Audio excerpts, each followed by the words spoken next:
Hello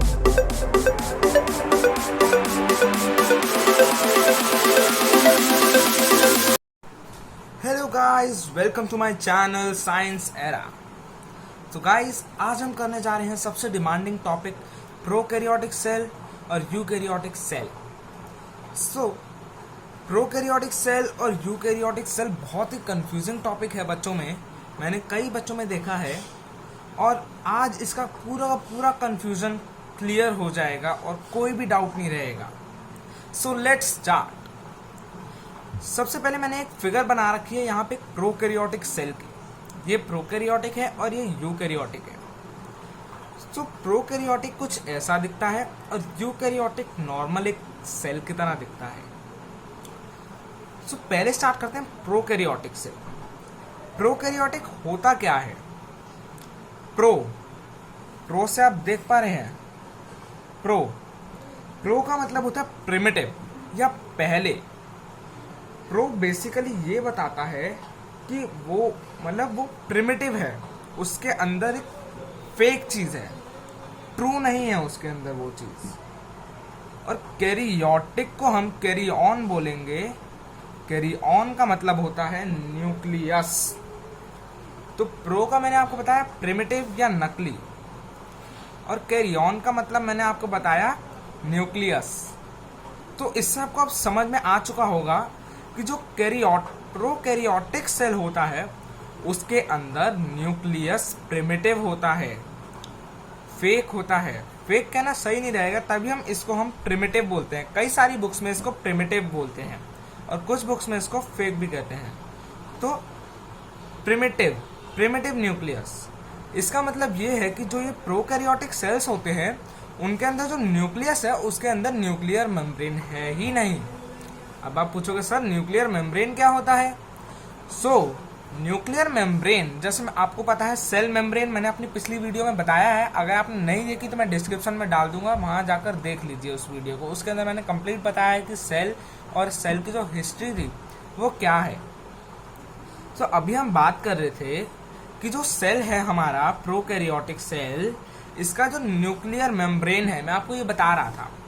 वैसे आपने देखा सेल मेम्ब्रेन सेल की आउटर कवरिंग होता है, जो सेल का कॉम्पोजिशन, जो सेल के अंदर कंपोनेंट्स हैं उनको बाहर नहीं जाने देता और दूसरे सेल से मिक्सअप नहीं होने देता। वैसे ही न्यूक्लियर मेम्ब्रेन भी एक ऐसा न्यूक्लियस का कंपोनेंट है, न्यूक्लियस की आउटर कवरिंग है, जो न्यूक्लियस के अंदर जो जेनेटिक मटेरियल है उसको उसी के अंदर रखता है। बाहर का जो साइटोप्लाज्म है उसके अंदर मर्ज नहीं करने देता। वो होता है आपका न्यूक्लियर मेम्ब्रेन। तो इसके अंदर यही बेसिक डिफरेंस है कि जो यूकैरियोटिक सेल होता है और प्रोकैरियोटिक सेल होता है, उसके अंदर यही बेसिक डिफरेंस है कि जो प्रोकैरियोटिक सेल है उसका जो न्यूक्लियस है उसके अंदर न्यूक्लियर मेम्ब्रेन नहीं है, और जो यूकैरियोटिक सेल है उसके अंदर न्यूक्लियर मेम्ब्रेन है। तो अब हम बात करते हैं, हमने प्रोकैरियोट से समझ लिया, ठीक है सर। अब यूकैरियोटिक सेल्स क्या होता है?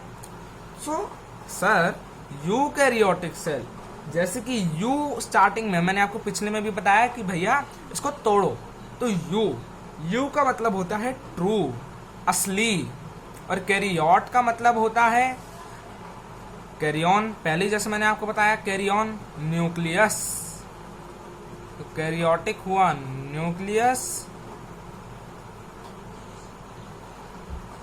और यू हुआ ट्रू। वैसे ही कैरियन हुआ न्यूक्लियस और प्रो हुआ प्रिमिटिव। प्रिमिटिव मतलब पहले, नकली। तो आई होप आपको ये डिफरेंस समझ में आ गया है। अब हम चलते हैं इनके डिफरेंसेस पर। So let's start with the differences. हमारा पहला डिफरेंस आता है प्रोकैरियोट और यूकैरियोट के बीच में साइज के बेसिस पर।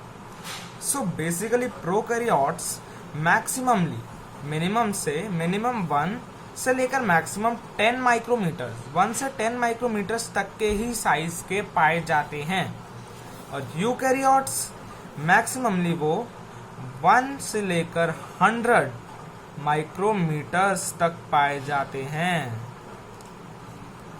ये भी कोई ज़्यादा बड़े नहीं हैं, ये हमें नेकेड आइज से नहीं देखेंगे जाएंगे, क्योंकि ये एक सेल्स हैं और सेल्स माइक्रो ऑर्गेनिज्म में काउंट होता है, इसलिए माइक्रो ऑर्गेनिज्म नहीं, एक बहुत माइक्रो, तभी हम इसको माइक्रोस्कोप से पढ़ते हैं।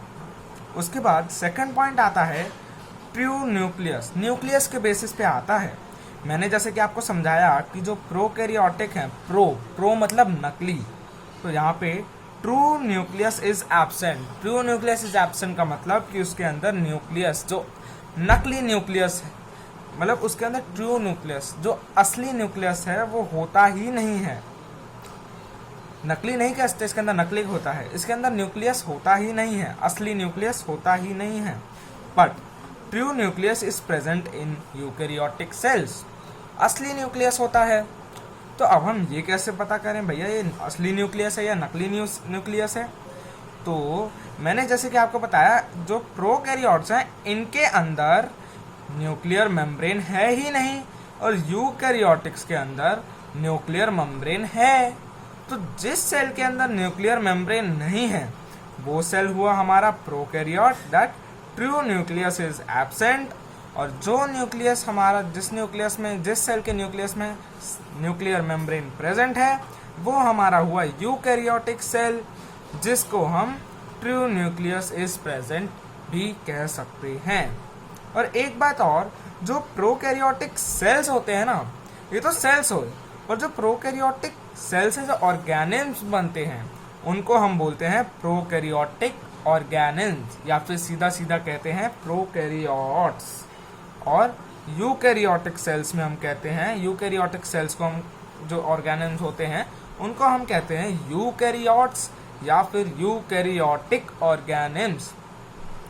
अब मैं आपको एक डेफिनेशन दे देता हूँ प्रोकैरियोट्स और यूकैरियोट्स की। तो इसकी है जो पहले प्रोकैरियोट्स की, primitive and incomplete cells that lack nuclear membrane around their genetic material are called prokaryotic cells। बिल्कुल सही बात कही कि प्रोकैरियोटिक सेल्स प्रिमिटिव या फिर इनकम्प्लीट, प्रिमिटिव या इनकम्प्लीट, जिनका जो न्यूक्लियर मेम्ब्रेन वो लैक करते हैं, और जो उनका जेनेटिक मटेरियल, मैंने आपको बताया है कि जो न्यूक्लियस होता है उसके अंदर जेनेटिक मटेरियल होता है, डीएनए, आरएनए, जीन्स, ये सब होता है इसके अंदर, इसलिए हम इसको प्रोकैरियोट कहते हैं। चलिए अब यूकैरियोटिक की भी डेफिनेशन देख लेते हैं। The cells which possess a true nucleus around them bound by a nuclear membrane are called eukaryotic cells और यूकैरियोट्स। बिल्कुल सही बात कही। जिन सेल्स के अराउंड न्यूक्लियर मेम्ब्रेन, जिन सेल्स में न्यूक्लियर मेम्ब्रेन होता है और ट्रू असली न्यूक्लियस होता है, उसी को हम यूकैरियोटिक सेल्स कहते हैं। I hope you understood these 2 points. So अब हमारा थर्ड डिफरेंस आता है कि इसके जेनेटिक मटेरियल पर। अब जेनेटिक मटेरियल भी है दोनों में, तो जेनेटिक मटेरियल के ऊपर डिफरेंस आता है कि सिंगल स्ट्रैंडेड डीएनए। डीएनए मैंने आपको बताया, जैसे कि डीएनए का मतलब होता है डीऑक्सीराइबिक न्यूक्लिक एसिड, ये प्रेजेंट होता है जेनेटिक मटेरियल के अंदर, इसको हम जेनेटिक मटेरियल भी कहते हैं। डीएनए आपने सुना होगा डीएनए टेस्ट के बारे में, तो वही आपको बताता है कि आपके रियल पेरेंट्स हैं या नहीं, क्योंकि जो आपके पेरेंट्स हैं उनका डीएनए और आपका डीएनए 50% मैच करता है। That's amazing. सो डिफरेंस क्या है प्रोकैरियोट्स में? Single stranded DNA, direct contact with cytoplasm. तो अभी जैसे मैंने आपको बताया कि प्रोकैरियोटिक सेल्स के अंदर न्यूक्लियर मेम्ब्रेन नहीं होता, तो जो उसके अंदर मटेरियल है वो साइटोप्लाज्म के साथ कांटेक्ट करता है। तो वैसे ही जो डीएनए है उसके अंदर स्ट्रैंड्स में, स्ट्रैंड मतलब रोप्स में, स्ट्रैंड्स रस्सी, सो जो डीएनए है वो डायरेक्ट कांटेक्ट में होता है साइटोप्लाज्म पर। अब दूसरी ही साइड पर जो यूकैरियोटिक सेल्स हैं उनके अंदर there are 2 DNA molecules surrounded by nuclear membrane. So इसके अंदर 2 डीएनए मॉलिक्यूल्स होते हैं। कितने मॉलिक्यूल्स होते हैं? दो डीएनए मॉलिक्यूल्स होते हैं जो कि न्यूक्लियर मेम्ब्रेन से सराउंड करते हैं, जो कि कांटेक्ट में नहीं आते साइटोप्लाज्म के।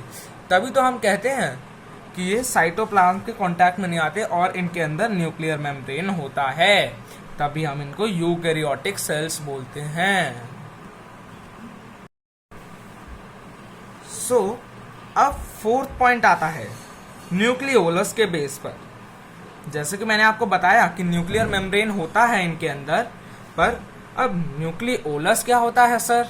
न्यूक्लियोलस भी न्यूक्लियस के अंदर होता है। आगे जब हमारे चैप्टर में ऑर्गेनल्स आएंगे तो उसके अंदर न्यूक्लियस भी आएगा। तो न्यूक्लियस के अंदर न्यूक्लियोलस होता है। आप बेसिकली ये समझ लो कि न्यूक्लियोलस न्यूक्लियस का ब्रेन है अभी के लिए। आगे के चैप्टर में और आगे के लेसन्स में मैं आपको डिटेल वे में बताऊंगा कि न्यूक्लियोलस क्या होता है और nucleus. So nucleolus is absent. अगर भैया ट्रू न्यूक्लियस ही नहीं है, अगर शरीर ही नहीं है, तो ब्रेन कहाँ से आएगा? वही बात आ गई ना। तो nucleolus is not is absent, is not present in prokaryotic cells, तभी इनके अंदर न्यूक्लियस भी नहीं होता। उधर ही यूकैरियोटिक सेल्स में न्यूक्लियस प्रेजेंट होता है, शरीर है, दिमाग भी है, दोनों चीजें हैं। ट्रू न्यूक्लियस भी है और न्यूक्लियोलस भी है। उसके बाद हमारा फिफ्थ पॉइंट आता है वैक्यूल्स के बेसिस पर। वैक्यूल्स क्या होते हैं सर? वैक्यूल्स का मतलब होता है खाली स्पेसेस। सेल्स के अंदर आपने पढ़ा होगा वैक्यूल्स क्या होते हैं। वैक्यूल्स एक छोटे छोटे एनिमल सेल्स में बहुत कम मिलते हैं और छोटे छोटे होते हैं, पर प्लांट सेल के अंदर एक लार्ज वैक्यूल होता है। उस वैक्यूल के अंदर क्या स्टोर किया जाता है? आपका फूड स्टोर किया जाता है स्टार्च के फॉर्म में। किसके फॉर्म में? स्टार्च के फॉर्म में फूड स्टोर किया जाता है। सो प्रोकैरियोटिक सेल्स के अंदर vacuoles are absent. Prokaryotic cells के अंदर वैक्यूल्स नहीं होते, वैक्यूल्स आर नॉट देयर। पर दूसरी साइड पर जो वैक्यूल्स यूकैरियोटिक सेल्स के अंदर जो वैक्यूल्स हैं वो जनरली प्रेजेंट होते हैं। Most of the time they are present. So हमारा सिक्स्थ पॉइंट आता है डिफरेंस का कि membrane bound organelles are absent. अब भैया जब न्यूक्लियस है, जो हमारी फिगर थी ये वाली, इसके अंदर मेम्ब्रेन बाउंड ऑर्गेनल्स दिख ही नहीं रहे, पर इसके अंदर दिख रहे हैं। क्यों? क्योंकि इसके अंदर जो न्यूक्लियर मेम्ब्रेन है वो खुल चुका है और इसके अंदर तो नहीं खुला हुआ। न्यूक्लियर मेम्ब्रेन है ही नहीं इसके अंदर। तो जो न्यूक्लियर प्लाज्म और साइटोप्लाज्म है वो मिक्स है और इसके अंदर मिक्स नहीं है, सेपरेटेड है। तो साइटोप्लाज्म के जो ऑर्गेनल्स हैं वो वही हैं, पर इसका जो साइटोप्लाज्म में जो ऑर्गेनल्स हैं वो प्रेजेंट ही नहीं होते। Membrane bound organelles are absent और इसके अंदर membrane bound organelles are present. Membrane क्या होता है? सेल मेम्ब्रेन, वही outer covering of the cell. उसके बाद सेवेंथ पॉइंट आता है डिफरेंस का, नो साइटोप्लाज्मिक मूवमेंट प्रोकैरियोट्स में और ये यूकैरियोट्स में। प्रोकैरियोट में साइटोप्लाज्मिक मूवमेंट होता है, नहीं होता है। साइटोप्लाज्मिक मूवमेंट क्या होता है सर? साइटोप्लाज्मिक मूवमेंट का मतलब होता है साइटोप्लाज्म के अंदर जो ऑर्गेनल्स हैं वो मूव कर रहे हों, साइटोप्लाज्म खुद भी फ्लो कर रहा हो। जब भैया इसके अंदर मेम्ब्रेन बाउंड ऑर्गेनल्स हैं ही नहीं तो ये साइटोप्लाज्मिक मूवमेंट दिखाएगा क्यों? पर दूसरे हाथ पे eukaryotic cells, there is a cytoplasmic movement. इसके अंदर साइटोप्लाज्मिक मूवमेंट है। क्यों? क्योंकि इसके अंदर मेम्ब्रेन बाउंड ऑर्गेनल्स भी हैं और साइटोप्लाज्म भी है और न्यूक्लियर मेम्ब्रेन कवर करती है। तो साइटोप्लाज्म और न्यूक्लियोप्लाज्म मिलता भी नहीं है, कॉन्स्टिट्यूट भी नहीं करता, तो इसलिए इसके अंदर साइटोप्लाज्मिक मूवमेंट होती ही है। सो अब हमारा सबसे मेन डिफरेंस आता है एट्थ, और ये लास्ट डिफरेंस है, basis on the cell division. अब जो प्रोकैरियोट्स हैं उनके अंदर जो सेल डिवीजन होता है ना, वो माइटोसिस या मियोसिस से नहीं होता। अब आप पूछोगे सर माइटोसिस या मियोसिस क्या होता है? ये दो टाइप की सेल डिवीजन्स होती हैं। माइटोसिस माइटोटिक के सेम होता है और मियोसिस मियोटिक सेम होता है। सो माइटोसिस बेसिकली ये आपके जर्म सेल्स में होता है, जो सेक्स सेल्स होते हैं, रिप्रोडक्टिव सेल्स, ये आपके 2 में डिवाइड हो जाते हैं। बेसिकली आपके 23 पेयर्स होते हैं हॉर्मोन्स के। बेसिकली आपके 46 होते हैं क्रोमोसोम्स, जिसमें से 23 क्रोमोसोम्स आपके फादर से आते हैं और 22 क्रोमोसोम्स आपके मदर से आते हैं।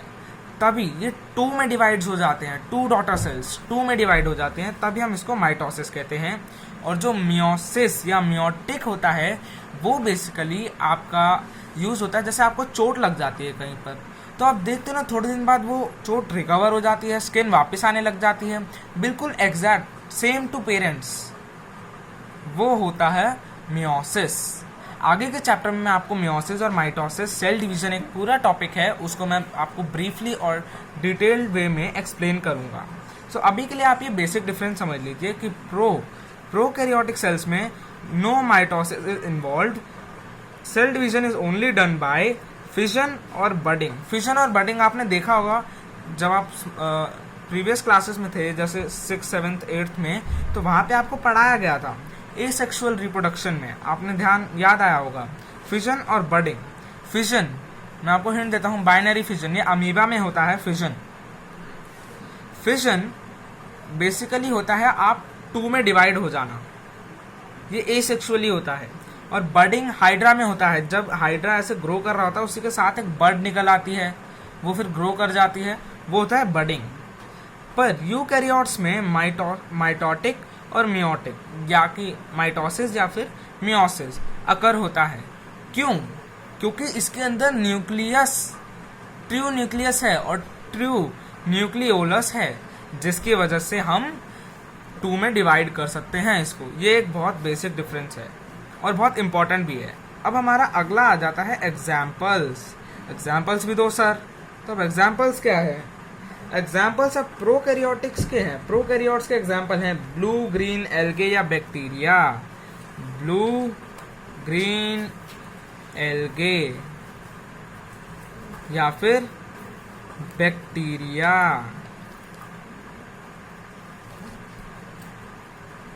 उसके बाद आ जाता है हमारा दूसरा एग्जाम्पल, जो यूकैरियोट्स के एग्जाम्पल हैं, जैसे कि हो गए प्लांट्स, एनिमल्स में हम लोग भी आते हैं, हमको चोट लगती है तो हम मियोसिस से हम ठीक हो जाते हैं ना, रिकवर हो जाते हैं, और माइटोसिस से रिप्रोडक्शन भी अकर होता है। या फिर फंजाई, इन सब के अंदर माइटोसिस या मियोटिक या फिर मियोसिस मियोटिक अकर करता है।